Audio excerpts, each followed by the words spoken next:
আসসালামু আলাইকুম দর্শক। সেই এমপি আনোয়ারুল আজিম আনার হত্যাকাণ্ডের সঙ্গে জড়িত সিয়াম, যাকে অভিযুক্ত করা হচ্ছে, তিনি আটক হয়েছেন নেপালে। লাশ গুমে জড়িত সিয়াম হোসেন নেপালে আটক, এই শিরোনামে একটি সংবাদ প্রকাশ হয়েছে। তাতে বলা হচ্ছে, কলকাতায় বাংলাদেশের এমপি আনোয়ারুল আজিম হত্যাকাণ্ডে অন্যতম সন্দেহভাজন মোহাম্মদ সিয়াম হোসেন নেপালে আটক হয়েছেন।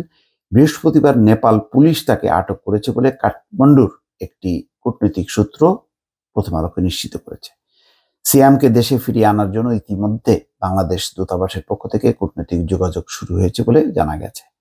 বাংলাদেশ পুলিশের একাধিক দায়িত্বশীল কর্মকর্তারাও জানিয়েছেন, তারা নেপালে সিয়ামের আটকের বিষয়টি অনানুষ্ঠানিকভাবে জেনেছেন। তবে এই বিষয়ে ঢাকায় সংশ্লিষ্ট কর্মকর্তারা আনুষ্ঠানিকভাবে কিছু বলেননি। আনোয়ারুল হত্যা তদন্ত সংশ্লিষ্ট একটি সূত্র বলছে, গত 13ই মে কলকাতায় আনোয়ারুল আজিমকে হত্যার পর লাশ গুম করার ক্ষেত্রে সিয়ামও গুরুত্বপূর্ণ ভূমিকা পালন করেন।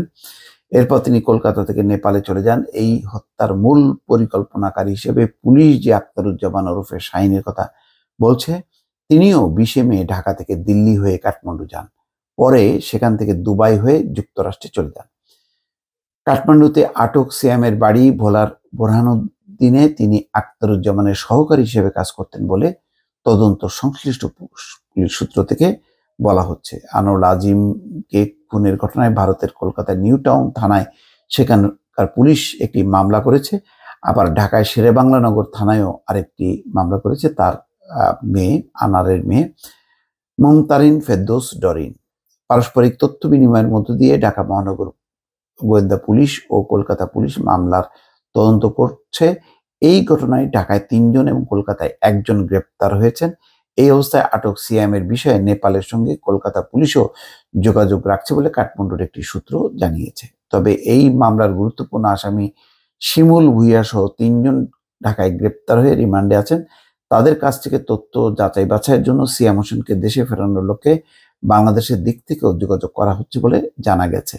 ডিবির প্রধান হারুন রশিদ বলছেন যে আখতারুজ্জামান ও সিয়ামের পাসপোর্ট, মুঠোফোন নম্বর সহ বিভিন্ন তথ্য সংগ্রহ করে পুলিশের আইজিপি ইন্টারপোলকে অবহিত করেছেন। এই দুজনকে দেশে ফিরিয়ে আনতে ডিবির পক্ষ থেকে যুক্তরাষ্ট্র ও নেপালে অবস্থিত বাংলাদেশ দূতাবাসের সঙ্গে যোগাযোগ রাখা হচ্ছে। এছাড়া আখতারুজ্জামানকে যুক্তরাষ্ট্রের সঙ্গে ভারতের অপরাধ বিনিময় সংক্রান্ত চুক্তিও আছে। তো এখানে বলা হচ্ছে যে খুলনা অঞ্চলের দুর্ধর্ষ চরমপন্থী নেতা শিমুল ভুইয়া এবং শিলাস্তি রহমান নামে এক নারীকে সঙ্গে নিয়ে 30 এপ্রিল কলকাতায় যান মূল পরিকল্পনাকারী আখতারুজ্জামান শাহিন। খুনের ছক সাজিয়ে তিনি 20 মে আকাশপথে ঢাকায় ফেরেন। 13ই মে তার ভাড়া করা ফ্ল্যাটে এমপি খুন হন। 18ই মে আনোয়ারুল আজিম নিখোঁজ হয়েছেন। মর্মে কলকাতার বরাহনগর থানায় ডায়েরি করা হয়। এখন আসলে সবচেয়ে বড় কথা হলো যে দেহের খণ্ডিত অংশ, মৃতদেহের কোনো অংশ যদি না পাওয়া যায়, সেটা এই মামলা মানে কোনো বিচার আনুষ্ঠানিকভাবে করাটা খুবই দুঃসাধ্য হবে।